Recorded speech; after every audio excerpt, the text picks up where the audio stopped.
یکی از ویژگی‌های آدمای اصیل اینه که آدمای اصلی زندگیشون رو فراموش نمی‌کنن.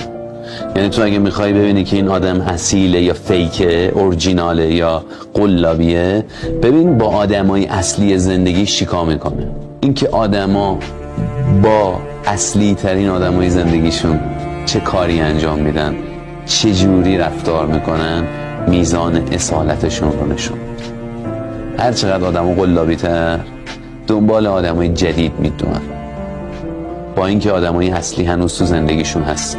یکی از ویژگی های آدمای اصیل اینه که میتونن با تو صمیمیت ایجاد بکنن، میتونن به تو امنیت بدن.